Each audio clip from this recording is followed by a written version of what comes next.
Now, 7:25. If you've scrolled on social media this morning, you might have seen the phrase already. It is Blue Monday, officially the most depressing day of the year.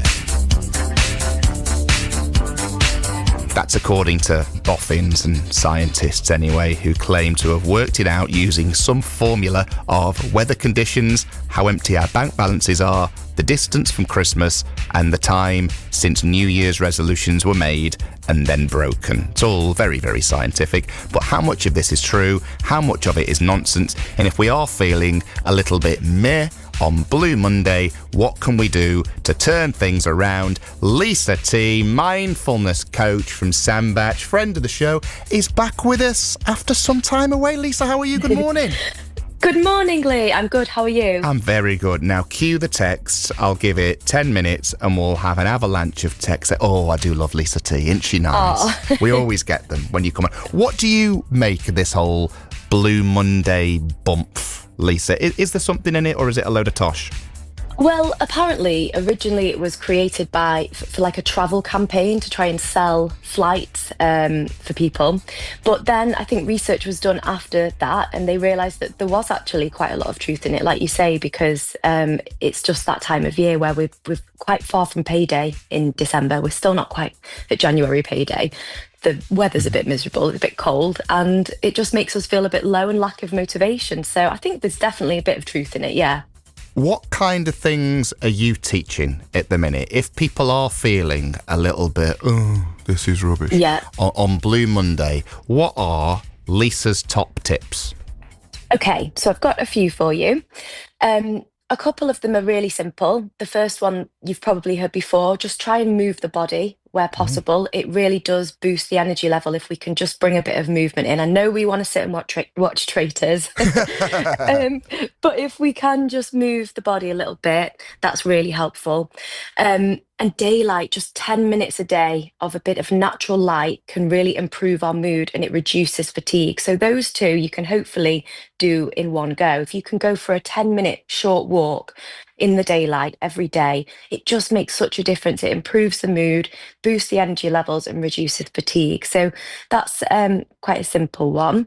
So somebody was telling me in November when we did the big swim, the massive swim for children in need, someone was saying, like what you were just saying about keep moving, regular movement, etc. Somebody was telling me about doing stretches while you're doing basic things like doing the washing up, brushing your teeth, etc. Is that the kind of stuff people can do just to keep things moving around the body and to give you a bit of a mental boost?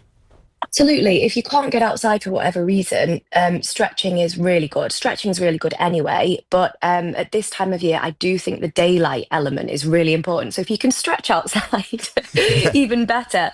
But I would say if you had to choose, a little walk in the daylight, in the natural light is really good. But yeah, absolutely, stretching inside if you can't get outside is also really good. If you brush your teeth outside as well, then it's a triple win, isn't it? You can do all three things. Yeah, multitasking. All three things in one go. What else have you got? Because we've mentioned the cold shower before, haven't we? Which is yes, I know Matt Lee likes a good cold shower. Oh, doesn't he? We've both had one of these. Yeah. So yeah, cold showers are brilliant. I'm a breathwork and cold therapy instructor, so that is something that I really stand by. If you can just turn your shower cold for 30 seconds, 60 seconds, I got my dad doing it. He's 76, I hope he doesn't mind me saying. So it's not just for the young people that you're seeing on social media. It's really made a difference to his energy levels, to his mood, to his life. And it's accessible to us all in the UK because our showers are quite cold sometimes in this country. So that's a really good one. And another one I thought is really important for this time of year is when we're setting goals in January, to keep them realistic. A lot of the time we overwhelm ourselves with trying to really change everything all at once. And apparently 60% of us set goals in January and only 8% of us stick to them because we overwhelm ourselves and make the goals unrealistic.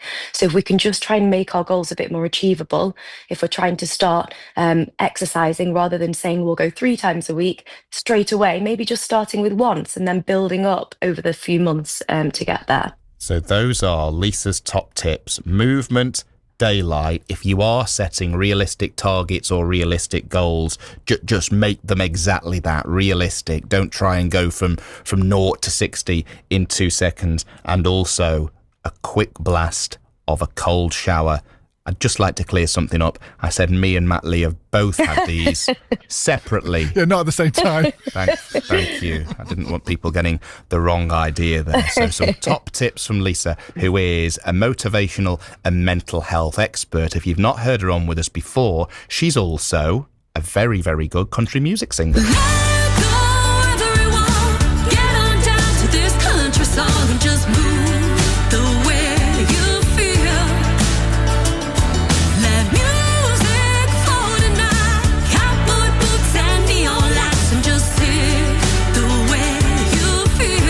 This is the country song, which has already had positive reviews. The British Country Music Association described it as an unforgettable anthem. Plenty going on, Lisa, at the moment.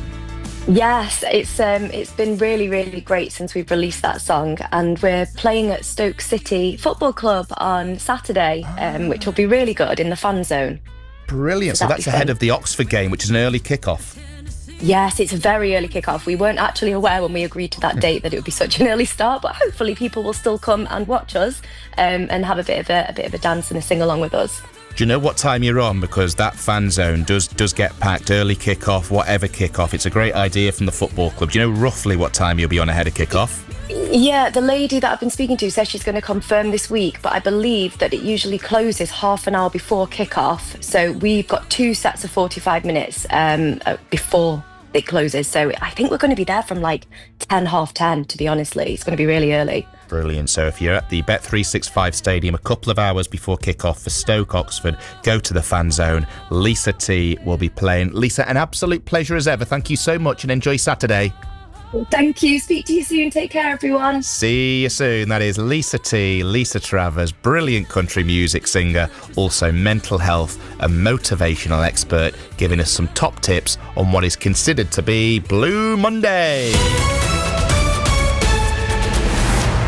Right, just gone 7:30. Some of your bin